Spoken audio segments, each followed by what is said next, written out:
যারা আল্লাহর বুজুর্গ, যারা আল্লাহর আশিক,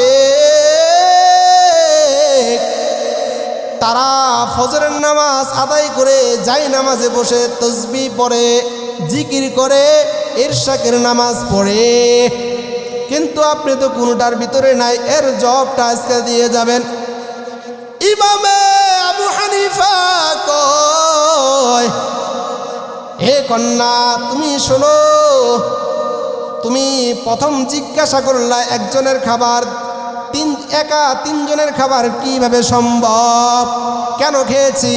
কয় আমি ইমামে আবু হানিফা যখন দেখলাম তুমি আমার সামনে খাবার দিয়েছো, তুমি তো নামাজ পড়ো, তুমি তো কোরআন তেলাওয়াত করো, তোমার বাবা তো হালাল উপার্জন করে, খাবারটা তো পবিত্র। আমি ইমাম আবু হানিফা যখন খাইলাম, আমি খাইতে খাইতে খাবারের ভিতরে নূর দেখতে পারলাম।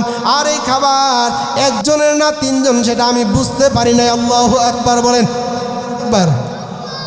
দ্বিতীয় নাম্বার, তুমি আমার দরজার সামনে বদনার ভিতরে পানি দিয়েছ, তুমি মনে করেছো যে আমি ইমাম আবু হানিফা ঘুমিয়ে ঘুমিয়ে রাতটা কাটায় দিয়েছি।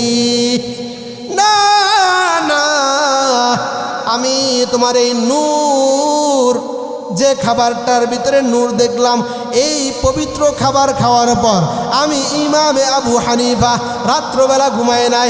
রাত্রবেলা আমার আল্লাহর কুরআন আর আল্লাহর নবীর প্রিয় হাদিস, এই দুইটা রিসার্চ করিয়া আমি ইমামে আবু হানিফা 100 মাসালার কিতাব লিখেছি। সুবহানাল্লাহ। ইয়া আইয়ুহান নাসু কুলু মিম্মা ফিল আরদি হালালান তাইয়্যিবা ওয়ালা তাত্তাবিউ খুতুওয়াতিশ শাইতান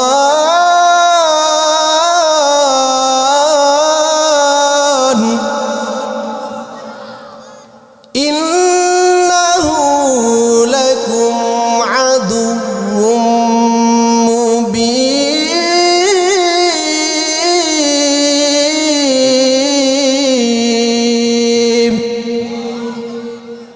আল্লাহ তাআলা তার কালামুল্লাহর ভিতরে দুনিয়ার মানুষদেরকে জানায়া দেয়, ও গাজীপুরের মুসলমান, আমার আল্লাহ জানায়া দেয় তোমাদের জন্য সব কিছু উন্মুক্ত করে দিলাম।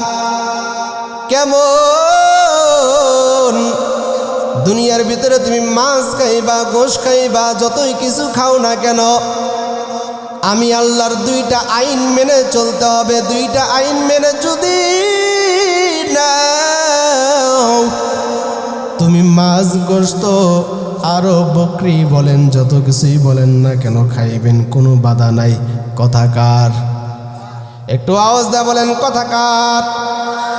এরে মুসলমান ইমানদার, আমার আল্লাহ তাআলা জানায় দেয় কুলু মিম্মা ফিল আরদি হালালান তাইয়্যিবা।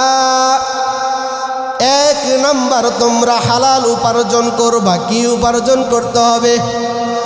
এরে মুসলমান ইমানদার, আমার আল্লাহ জানায় দেয় 1 নাম্বার, হালাল উপার্জন করবা। কেমন? কয় হালাল উপার্জন করার পর এরপরে তুমি এই উপার্জন দিয়ে, হালাল টাকা দিয়ে, হালাল উপার্জন দিয়ে যেই জিনিসটা ক্রয় করবা, মাছ ক্রয় করো বা যত কিছুই ক্রয় করো না কেন, পবিত্র জিনিস খাইবা, হালালান তাইয়্যিবা। দ্বিতীয় নাম্বার, পবিত্র জিনিস খাইবা। কি? প্রথম নাম্বার হালাল উপার্জন, দ্বিতীয় নাম্বার পবিত্রতা অর্জন করে খাইবা। কেমন? কয় হুজুর যদি জিজ্ঞাসা করেন যে হুজুর আপনি বললেন হালাল উপার্জন করে, আবার পবিত্র জিনিস কিভাবে খাইব? এক ব্যক্তি ধরেন রিক্সা চালক, রিক্সা চালায়, সারাদিন রিক্সা চালানোর পর যতটুকু টাকা উপার্জন করে, এটা হালাল না হারাম? একটু আওয়াজ দা বলেন, হারাম না হালাল? এরে মুসলমান ইমানদার, সারাদিন রিক্সা চালানোর পর টাকাটা যদি হালাল হয়, হালাল টাকা দিয়ে যদি গাঞ্জা বিড়ি খায়, সেটা কি পবিত্র না অপবিত্র? হ্যাঁ, পবিত্র না অপবিত্র? অপবিত্র। কারণ আমি বিড়ি সিগারেটের কথাই বলতেছি। দেখবেন টয়লেট, যে প্রত্যেকটা বাড়ি বাড়ি বাড়ি বাড়ি টয়লেট আছে, রেস্টুরেন্টে আছে, বিভিন্ন জায়গায় টয়লেট আছে। সেই জায়গায় যা দেখবেন টয়লেটের ভিতরে ঢুকলে বিড়ির সিগারেটের মোতা পাওয়া যায়, বিড়ির মোতা পাওয়া যায়, ঠিক কিনা? কারণ টয়লেট তো নাপাক, আর দুনিয়ার মানুষগুলো ওই নাপাক জায়গায় নাপাক জিনিসই খায়, অপবিত্র জিনিসই খায়, ঠিক কিনা? ও মুসলমান ইমানদার, আজ পর্যন্ত যারা এখানে অনেক রকমের মানুষ বসে আছেন, 60 বছর আছে, 50 বছর আছে, 40 বছর আছে, 30 বছর আছে, কেউ বলতে পারবেন না টয়লেটের ভিতরে আঙ্গুরের খোসা পেয়েছেন, আপেলের খোসা পেয়েছেন, বিরিয়ানির প্যাকেট পেয়েছেন? কেউ কি বলতে পারবেন? কেন কেন কেন? কয় আঙ্গুর এটা পবিত্র জিনিস, বিরিয়ানির প্যাকেট বিরিয়ানি বলেন এটা পবিত্র জিনিস, এটা অপবিত্র না। এই কারণে পবিত্র জিনিস পাওয়া যায় পবিত্র জায়গা, অপবিত্র জিনিস পাওয়া যায় অপবিত্র জায়গায়, ঠিক কিনা? এরে মুসলমান ইমানদার, এই জন্য আমার আল্লাহ জানায় দেয়, তোমরা প্রথম নম্বর হালাল উপার্জন করবা, দ্বিতীয় নম্বর এটাকে পবিত্র করে খাইবা, পবিত্র জিনিস খাইবা। আর হালাল উপার্জন করে যদি পবিত্র জিনিস খাওয়া যায়, তোমার ইবাদত করে তুমি শান্তি পাইবা, নামাজ পড়বা নামাজ কবুল হয়ে যাবে, রোজা রাখবা রোজা কবুল হয়ে যাইবে, দান করবা সদকা দিবা সেটাও কবুল হয়ে যাবে। আর যদি তুমি হালাল উপার্জন না করো, হারাম টাকা উপার্জন করো, চুরি করো, বাটপারি করো, টেন্ডারবাজি করো, সন্ত্রাসী করে যদি তোমার উপার্জন হয়, তুমি যদি সুদ খায় তোমার যদি উপার্জন হয়, এই উপার্জন দিয়ে তুমি নামাজ পড়বা, কোরআন তেলাওয়াত করবা, জিকির করবা, মাদ্রাসায় দান করবা, মসজিদে দান করবা, তোমার দান কবুল হবে না। কারণ তোমার রক্ত শরীরের সাথে হারাম টাকার সাথে রক্ত শরীর মিশে আছে, ঠিক কিনা? এরে মুসলমান ইমানদার, হালাল উপার্জন করে হালাল খাইলে শরীরে নূর বাড়ে, তোমার কামার ভিতরে রোজগারের ভিতরে নূর বাড়বে। আর যদি হালাল উপার্জন না হয়, অপবিত্র খাবার খাও, তাহলে তোমার শরীরের ভিতরে নূর বাড়বে না, সংসারে নূর হবে না, সব জায়গায় দেখবা শুধু অশান্তি আর অশান্তি, ঠিক কিনা? আল্লাহ জানা দেয় দুনিয়ার মানুষ হালাল উপার্জন করবা, পবিত্র খাবার খাইবা। এরপরে বলেন ওয়ালা তাত্তাবিউ খুতুওয়াতিশ শাইতান, তুমি হালাল উপার্জন করতে গিয়ে শয়তান তোমাকে হালাল উপার্জন করতে দিবে না, কুমন্ত্রণা দিবে, হারাম উপার্জন করতে বলবে, হারাম খাবার খাইতে বলবে। আমার আল্লাহ কয় কেন বলবে, কেন বলবে? ইন্নাহু লাকুম আদুউম মুবিন।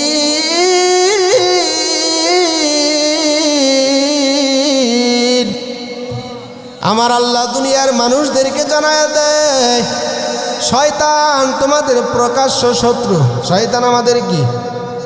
প্রকাশ্য শত্রু। এই কারণেই শয়তান আমাদেরকে হালাল উপার্জন করতে দিবে না, পবিত্র খাবার খাইতে দিবে না। এরে মুসলমান ইমানদার, এই জন্য যেই কাজ করি না কেন খেয়াল রাখতে হবে আমার উপার্জন হালাল না হারাম হয়। যেই কাজ করি না কেন আমার উপার্জনের টাকা দিয়ে যেন আমি গাঞ্জা কিনে না খাই, আমার হালাল উপার্জনের টাকা দিয়ে যেন আমি ট্যাবলেট কিনে না খাই, আমার হালাল উপার্জনের টাকা দিয়ে যেন আমি গান বাজনায় খরচ না করি, আমার হালাল উপার্জনের টাকা দিয়ে আমি যেন বিড়ি সিগারেট না খাই। কারণ বিড়ি সিগারেট খায় যারা, তারা অপবিত্র জিনিস খায়, হারাম জিনিস খায়। ইসলামেও বাধা আছে, দুনিয়ার দিক যদি তাকান তবুও বুঝতে পারবেন বিড়ি সিগারেট অপবিত্র টয়লেটে জায়গা হয়, ঠিক কিনা? আরো বলেন ঠিক কিনা? এরে মুসলমান ইমানদার, বলকের বাদশাহ ইব্রাহিম আদম বাইতুল মুকদ্দাসে নামাজ পড়ে, আল্লাহর বুজুর্গ বাইতুল মুকদ্দাস মসজিদুল আকসার ভিতরে নামাজ পড়ে, কিন্তু পাশে দুইজন ফেরেশতা কানে কানে কানে কানে আলাপ করে। একজন ফেরেশতা আর একজন ফেরেশতাকে বলে, দেখো কত বড় আল্লাহর ওলি, 3 মাস ধরে নামাজ পড়ে, 3 মাস ধরে ইবাদত করে, তার ইবাদতগুলো কবুল হয় না, আসমানে ঝুলন্ত অবস্থায় আছে। নাউজুবিল্লাহ বলেন। এরে মুমিন, বুঝো বুঝো, ইব্রাহিম আদম 3 মাস ধরে নামাজ পড়ে, তার নামাজ কবুল হয় না। কেন? ফেরেশতা কানে কানে কানে আলাপ আলোচনা করতেছে যে 3 মাস ধরে সে নামাজ পড়ে, তার নামাজ আল্লাহর দরবারে কবুল হয় না। কেন? কয় কবুল হয় না কেন? 3 মাস আগে মক্কার জমিনে এক খেজুরের ব্যবসায়িকের কাছ থেকে খেজুর কেনার আগে 2টা খেজুর অনুমতি ছাড়া খেয়েছিলেন। এই 2টা খেজুর খাওয়ার কারণে 3 মাস ধরে সে নামাজ পড়ে, ইবাদত করে, তার কবুল হয় না। ইব্রাহিম আদম কেমন আল্লাহরা, 3 মাস আগে এই দোকান থেকে খেজুর ক্রয় করেছিলাম, খেজুর ক্রয় করার আগে 2টা খেজুর অনুমতি ছাড়া খেয়ে ফেলেছি। আজকে তো মালিক নাই, মালিক কোথায়? কয় এই মালিক তো দুনিয়ায় নাই, মালিক মৃত্যুবরণ করেছে। আমি ওই বৃদ্ধ বাবার সন্তান, যদি কিছু বলার থেকে আমার কাছে বলেন। ইব্রাহিম আদম বলতেছে, বলার হয়েছে এটা, 2টা খেজুর আমি অনুমতি ছাড়া খেয়ে ফেলেছিলাম, টাকা দেই নাই। এই 2টা খেজুরের কারণে আমার আল্লাহ আমার ইবাদতগুলো বন্ধ করে রেখেছে, কবুল হয় না। আমি 2টা খেজুরের দাম দিতে চাই। সন্তান কয়, 2টা খেজুরের মালিক আমি একা নয়, আমার আর একজন ছোট ভাই আছে, 2টা খেজুরের টাকা নিতে চাই না, আমার পক্ষ থেকে আমারটা মাফ করে দিলাম। আর একটা খেজুরের মালিক আমার ছোট ভাই, কারণ আমার বাবা একটা একটা করে খেজুর 2 ভাইকে সম্পদ ভাগ করে দিয়েছে। 2টা খেজুরের মালিক আমি একা নয়, 2টা খেজুরের মালিক যদি হই আমরা 2 ভাই, ঠিক কিনা? ও মুসলমান ইমানদার, 2 খেজুর বড় ভাই তার ভাগের খেজুরের মাফ করে দিয়েছে। বড় ভাইকে জিজ্ঞাসা করতেছে, তাহলে ছোট ভাইকে আমি কোথায় পাবো? কয় ছোট ভাইকে দেখবা শরীফে, মানে মদিনা শহরে যাও, মদিনা শহরে গেলে তুমি আমার ছোট ভাইয়ের খোঁজ পাইবা। মক্কার জমিন থেকে মদিনার শহর 350 মাইল রাস্তা। এই 350 মাইল রাস্তা অতিক্রম করে এসরিফ শহরে চলে গেলেন। এসরিফ শহরে যাওয়ার পর ছোট ভাইয়ের দোকান খুঁজে পেয়েছে। বলে, যুবক ভাই, তোমার বাবা জীবিত থাকা অবস্থায় 2টা খেজুর অনুমতি ছাড়া খেয়ে ফেলেছিলাম। এই 2টা খেজুর খাওয়ার পর আমার আল্লাহ আমার ইবাদত কবুল করেন না। 1 খেজুরের মাপ তোমার বড় ভাইয়ের কাছ থেকে পেয়েছি। 2 নাম্বার খেজুর, এটা তুমি মালিক, তুমি আমাকে কি বলো, এর পরিমাণ টাকা তোমাকে দিতে চাই। 2 নাম্বার মালিক কয়, না না, টাকা লাগবো না, আমার পক্ষ থেকে আমারটাও আমি মাফ করে দিলাম। আল্লাহু আকবার। আরো আওয়াজ বলেন আল্লাহু আকবার। এরে মুসলমান ইমানদার, ইব্রাহিম আদম মসজিদুল আকসার ভিতরে আবার যা যখন নামাজ পড়া শুরু করতেছেন, ফেরেশতা কানে আওয়াজ দেয়, আওয়াজ দেয় যে তার দেখো কেমন আল্লাহর বুজুর্গ, কেমন আল্লাহর ওলি। 3 মাস পর্যন্ত তার ইবাদতগুলো ঝুলন্ত অবস্থায় আসমানে ছিল। আর এটা শোনার পর সাথে সাথে গিয়ে ওই মালিকের কাছ থেকে মাপ নিয়ে এসেছে। আর মাপ নেওয়া দেরি, আসমানে ঝুলন্ত অবস্থায় যে ইবাদতগুলো ছিল আমার আল্লাহ ডাবল সব দিয়ে দান করেছে। আরো আওয়াজ বলেন সুবহানাল্লাহ। এরে নবীর আশিক, এই জন্য আমার আল্লাহ তাআলা বলে, দুনিয়ার ভিতরে তোমরা উপার্জন করো, হালাল উপার্জন করো। হালাল উপার্জন করতে গিয়ে অনেক পন্থা আছে। আমরা কেউ কেউ কিস্তি তুলে খায়, কেউ কেউ সুদের ব্যবসা করে খায়, কেউ কেউ হারাম কাজে কিভাবে লিপ্ত হওয়া যায় সন্ত্রাসী করে, চাঁদাবাজি করে, টেন্ডারবাজি করে, মানুষকে জুলুম করে। দেখবেন এক শ্রেণীর মানুষ আছে যার ক্ষমতা আছে, আর এক শ্রেণীর মানুষ আছে যার ক্ষমতা নাই। ক্ষমতাওয়ালা ব্যক্তিরা ক্ষমতাশীল ছাড়া ব্যক্তিদের কাছ থেকে চাঁদা তুলে খায়, আছে না নাই? বলেন আছে না নাই? এই গাজীপুরের ঘটনা বলতেছি না, সারা বাংলাদেশে আছে, সারা বাংলাদেশে আছে যে যাদের একটু ক্ষমতা বেশি তারা গরিব অসহায় মানুষদের কাছ থেকে দোকানপাট থেকে চাঁদা তুলে তুলে তারা তাদের পরিবার চালায়, সংসার চালায়, তারা চলে, কিন্তু বুঝতে পারে না এটা হারাম না হালাল, ঠিক কিনা? এরে মুসলমান ইমানদার, এই জন্য আমরা উপার্জন করব। যদি এই উপার্জন রিক্সা চালাইতেও হয় আমার লজ্জার কিছু বিষয় নাই, কারণ আমি হালাল খাবো।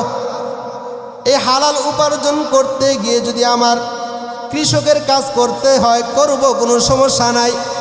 হালাল উপার্জন করতে গিয়ে যদি আমার টেইলার্সের কাজ করতে হয় আমি করব, কোনো সমস্যা নাই। আমার আল্লাহর যত পয়গম্বর,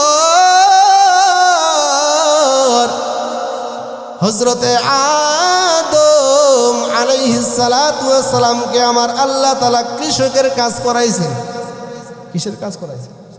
হ্যাঁ, কৃষকের কাজ করাইছেন। তার স্ত্রী তার সাথে কৃষি কাজ করার জন্য কোদাল বলেন, কুড়াল বলেন, আরো যত কিছু বলেন, স্ত্রীর সাথে সাথে সহযোগিতা করেছে। আল্লাহু আকবার। এরে মুসলমান ইমানদার, আল্লাহর পয়গম্বর হযরতে নূহ আলাইহিস সালাতু ওয়াস সালাম মিস্ত্রির কাজ করেছে, কাঠ মিস্ত্রির কাজ করেছে।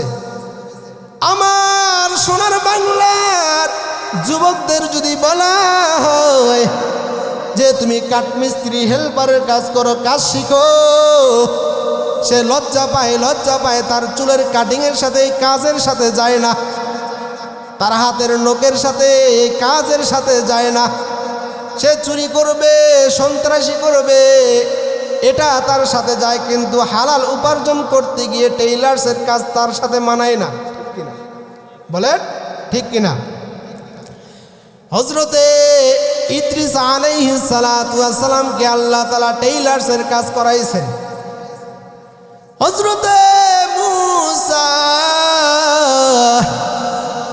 আল্লাহর পয়গম্বর কালিমুল্লাহ, সে বকরি চড়াইতেন। আমরা মনে করি মূসা পয়গম্বর আল্লাহর সাথে কথা বলেন, আল্লাহর সাথে গিয়ে কথা বলেছেন, কেমন দামি পয়গম্বর, কিন্তু তার ব্যাকগ্রাউন্ড আমরা কেউ খুঁজতে চাই না, কেউ খুঁজে বের করি না। আল্লাহর পয়গম্বর হযরতে মূসা বকরি চড়াইতেন। হযরতে শুআয়ব আলাইহিস সালাতু ওয়াস সালামের বাসায় 10 বছর গোলামি করেছে, বকরি চড়াইছে। আল্লাহু আকবার বলেন। কয় বছর? বলেন 10 বছর বকরি চড়াইছেন। এই 10 বছর বকরি চড়াইতে গিয়ে হযরতে শুআয়ব আলাইহিস সালাতু ওয়াস সালাম খুশি হয়ে পয়গম্বর মূসার সাথে তার কন্যাকে বিয়ে দিয়েছে। সুবহানাল্লাহ। আরো আওয়াজে বলেন সুবহানাল্লাহ। এরে মুসলমান ইমানদার, আর আমার সোনার বাংলা সোনার ছেলেদের যদি বলা হয় টেইলার্সের কাজ করো, কয় আমার চুলের কাটিংয়ের সাথে এই কাজ যায় না, আমার চলাফেরার সাথে এই কাজ যায় না। তার চলাফেরা চুরি করবে এটাতে মানায়, তার চলাফেরা হারাম উপার্জন করবে এটাতে মানায়। দেখবেন এলাকার ভিতরে কেমন কয় ঘরের তার থাকে না, মসজিদের লাইট থাকে না, বিভিন্ন জায়গায় ব্যাটারি চুরি হয়ে যায়, বিভিন্ন জায়গায় সন্ত্রাসী হয়ে যায়, চাঁদাবাজি হয়ে যায়, সন্ত্রাসী হয়ে যায়, সব কিছু তাদের দ্বারাই মানায়। আর তারা কাজ করে খাইবে এটা তাদের দ্বারাই মানায় না, ঠিক কিনা? কাজ করতে গিয়ে যদি আমার কাজটা ছোট হয় আমি এটার প্রতি খুশি আছি, কারণ এটা হালাল উপার্জন। আর যদি হারাম উপার্জন গিয়ে যদি আমার হাজারো সম্মান হয় এটাতে আমি খুশি না, ঠিক কিনা? বলেন ঠিক কিনা? এই জন্য আমার আল্লাহ তাআলা বলেন, ইয়া আইয়ুহার রাসূলু কুলু মিনাত তাইয়্যিবাত, ওয়া আমালু সালিহা। আমার আল্লাহ সমস্ত পয়গম্বরকে বললেন যে হালাল উপার্জন করো এবং তোমার সঠিক আমল করো এবং তুমি নেক আমল করো। প্রত্যেকটা পয়গম্বরকে আমার আল্লাহ তাআলা বললেন, শুধু আমাদের বলছেন এরকম না, আল্লাহ প্রত্যেকটা পয়গম্বরকে কথা বলে দিয়েছেন। সুবহানাল্লাহ। যত পয়গম্বর ছিল কেউ হারাম খাইতো না, তবু আল্লাহ তাআলা তাদেরকে বললেন কেন? কয় তাদেরকে বলা মানে আমাদেরকে শিক্ষা দেওয়া যে শুধু তোমাদেরকেই বললাম না, তোমার পয়গম্বর সমস্ত পয়গম্বরকে জানায়া দিলাম। এই জন্য আল্লাহ তাআলা শুধু আমাদেরকে বলেন নাই, আর আল্লাহ তাআলা যেই কথা বললেন এই কথা মতো হালাল উপার্জন করা, পবিত্র জিনিস খাওয়া, পারবো তো ইনশাআল্লাহ? হ্যাঁ, পারবো তো ইনশাআল্লাহ? হালাল উপার্জন করলে, পবিত্র জিনিস খাইলে সেটার ভিতরে বরকত হয়, নূর হয়। সুবহানাল্লাহ বলেন। কেমন নূর হয়? জামানার ইমামে আবু হানিফা রহমাতুল্লাহি আলাইহির ছাত্র ইমামে আবু ইউসুফ রহমাতুল্লাহি আলাইহি তার ওস্তাদকে একদিন দাওয়াত করেছে, মানে ছাত্র ওস্তাদকে দাওয়াত করেছে তার বাসায় খাবার খাওয়ানোর জন্য। ইমাম আবু ইউসুফ রহমাতুল্লাহি আলাইহি দাওয়াত করে তার কন্যাকে কয়, হে কন্যা, আমি আমার ওস্তাদ জামানার ইমামে আবু হানিফাকে দাওয়াত দিয়েছি, তুমি আমার ওস্তাদের জন্য ভালো খাবারের আয়োজন করবা, মনোযোগ দিয়ে তুমি রান্নাগুলো করবা ঠিক মতো। ইমাম আবু ইউসুফ রহমাতুল্লাহি আলাইহির কন্যা তার ওস্তাদের জন্য খাবার রান্না করেছে। খাবার রান্না করার পর ইমামে আবু হানিফা ছাত্রের বাসায় আসছে, আসার পর খাবার সামনে দিয়েছে, বলে বলে খাবার দিয়েছে, মানে দাওয়াত করেছে একজনকে, কিন্তু খাবার দিয়েছে 3 জন 4 জন খাইতে পারবে সেই পরিমাণ। তাই এত পরিমাণ খাবার দিছে, ইমামে আবু হানিফা সমস্ত খাবার খেয়ে ফেলছে। আল্লাহু আকবার বলেন, আর আওয়াজ দিয়ে বলেন, আর আওয়াজ দিয়ে বলেন। 3 জনের খাবার সে খেয়ে ফেলছে। দ্বিতীয় নাম্বার, কন্যা সন্তান পরীক্ষা করার জন্য তার ঘরের দরজার সামনে বদনার ভিতরে পানি দিয়েছে। সে শুনেছে ইমামে আবু হানিফা অনেক আল্লাহর বড় বুজুর্গ, দেখি কত বুজুর্গ, আজকে নিজে চোখে দেখব, পরীক্ষা করব। 1 নাম্বার পরীক্ষা করলো, তার খাবার দিয়েছে লাগবো একজনের, কিন্তু 3 জনের খাবার দিয়েছে, খাবার 3 জনেরই খেয়ে ফেলছে। দ্বিতীয় নাম্বার পরীক্ষা, তার ঘরের দরজার সামনে বদনার ভিতরে পানি দিয়েছে, দেখি তাহাজ্জুদের সময় ওযু করে কিনা। কিন্তু ইমামে আবু হানিফা খাবার খেয়েছে, বদনার পানি যেমন তেমনই আছে। ফজরের নামাজ আদায় করার পর ইমামে আবু হানিফা তার কামরার দিকে যাইবে, এমন সময় ছাত্রের কন্যা ইমাম আবু ইউসুফ রহমাতুল্লাহি আলাইহির কন্যা বলতেছে, হুজুর আপনাকে একটা কথা জিজ্ঞাসা করব। কয় কি? কি? কয় 1 নাম্বার শুনেছি আপনি জামানার ইমাম, আপনি বড় আল্লাহর বুজুর্গ, আপনি তো আল্লাহর প্রিয় আশিক। তাহলে আমরা শুনেছি যারা আল্লাহর বুজুর্গ তারা পরিপূর্ণ পেট ভরে খাবার খায় না, কিছুটা বাকি রাখে, কিন্তু আপনি তো এর উল্টা খাবার দিলাম 3 জনের, আপনি 3 জনের খাবার একাই খেয়ে ফেললেন। দ্বিতীয় নাম্বার, যারা আল্লাহর বুজুর্গ তারা তাহাজ্জুদ নামাজ পড়ে, কিন্তু আপনি তো ফজরের নামাজই পড়লেন না, বদনার পানি যেমন তেমনই আছে। তৃতীয় নাম্বার, যারা আল্লাহর বুজুর্গ, যারা আল্লাহর আশিক, তারা ফজরের নামাজ আদায় করে যাই নামাজে বসে তসবিহ পড়ে, জিকির করে, ইরশাকের নামাজ পড়ে, কিন্তু আপনি তো কোনোটার ভিতরে নাই, এর জবাবটা আজকে দিয়ে যাবেন। ইমামে আবু হানিফা কয়, হে কন্যা তুমি শোনো, তুমি প্রথম জিজ্ঞাসা করলা একজনের খাবার একা তিনজনের খাবার কিভাবে সম্ভব, কেন খেয়েছি? কয় আমি ইমামে আবু হানিফা যখন দেখলাম তুমি আমার সামনে খাবার দিয়েছো, তুমি তো নামাজ পড়ো, তুমি তো কোরআন তেলাওয়াত করো, তোমার বাবা তো হালাল উপার্জন করে, খাবারটা তো পবিত্র। আমি ইমাম আবু হানিফা যখন খাইলাম, আমি খাইতে খাইতে খাবারের ভিতরে নূর দেখতে পারলাম, আর এই খাবার একজনের না তিনজন সেটা আমি বুঝতে পারি নাই। আল্লাহু আকবার বলেন একবার। দ্বিতীয় নাম্বার, তুমি আমার দরজার সামনে বদনার ভিতরে পানি দিয়েছ, তুমি মনে করেছ যে আমি ইমাম আবু হানিফা ঘুমিয়ে ঘুমিয়ে রাতটা কাটায় দিয়েছি। না না, আমি তোমার এই নূর, যে খাবারটার ভিতরে নূর দেখলাম, এই পবিত্র খাবার খাওয়ার পর আমি ইমামে আবু হানিফা রাত্রবেলা ঘুমায় নাই। রাত্রবেলা আমার আল্লাহর কুরআন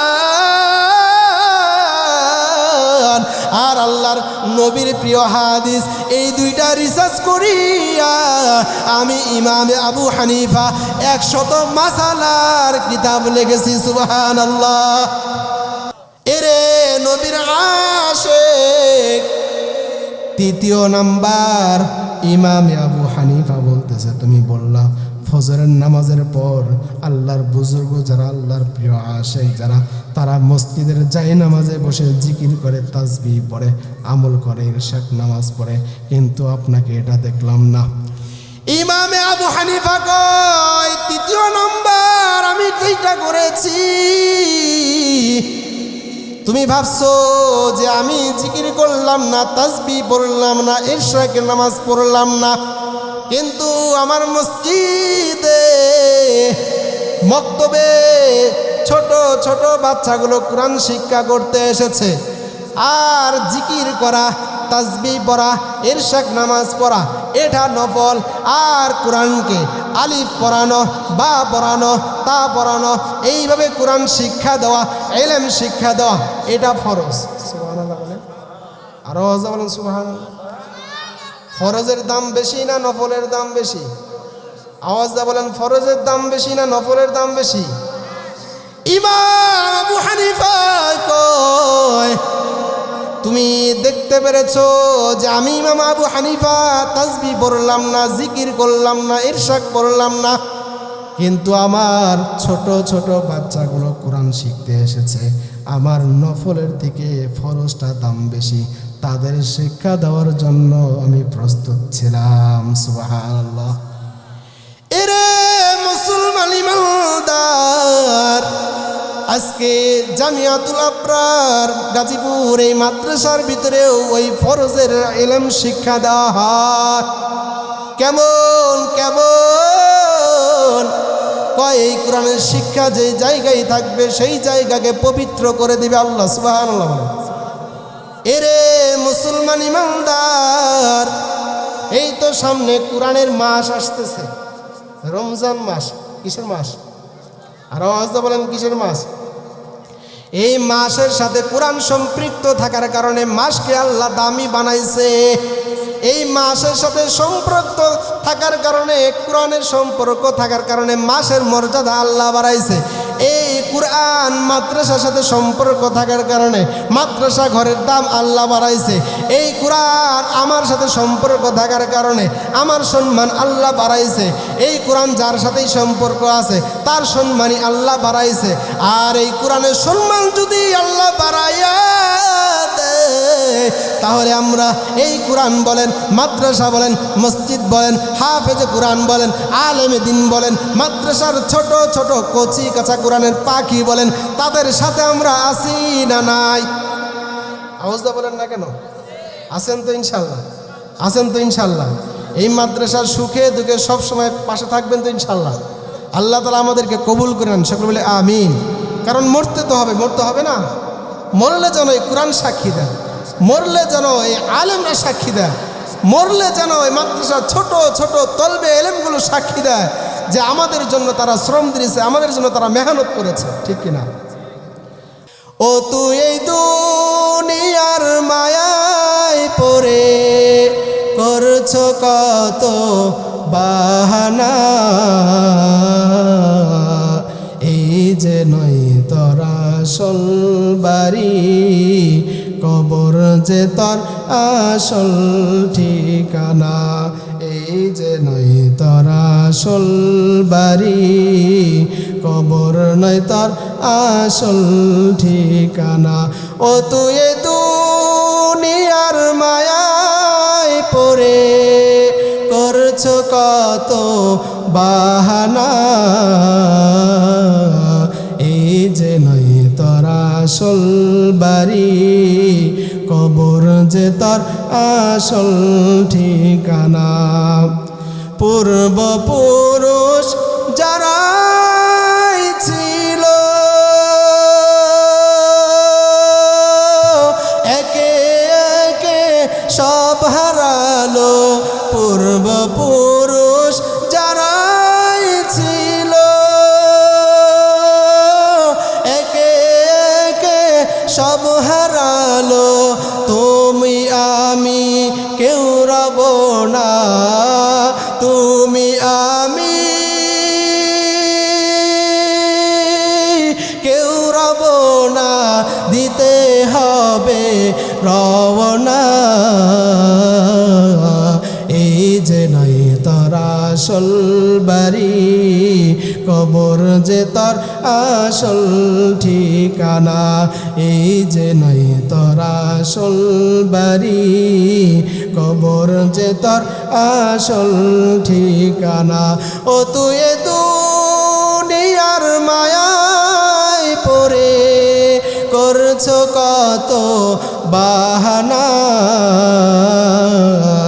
এই যে নয় তোর আসল বাড়ি, কবর যে তোর আসল ঠিকানা, এই যে নয় তোর আসল বাড়ি, কবর যে তোর আসল ঠিকানা। ঠিক কিনা? ঠিক কিনা বলেন? কবর আসল ঠিকানা। এই জন্য আমরা যেই কথা বললাম যে দুনিয়ার সব কিছু আল্লাহ তাআলা উন্মুক্ত করে দিয়েছেন, এই দুইটা বিষয় আমাদের মেনে চলতে হবে। এক নম্বর, হালাল উপার্জন করা, খাবার পবিত্র খাবার খাওয়া। আল্লাহ তাআলা আমাদের প্রত্যেককেই এই হালাল উপার্জন করে পবিত্র খাবার খাওয়ার তৌফিক দান করেন। সকলে বলে আমিন।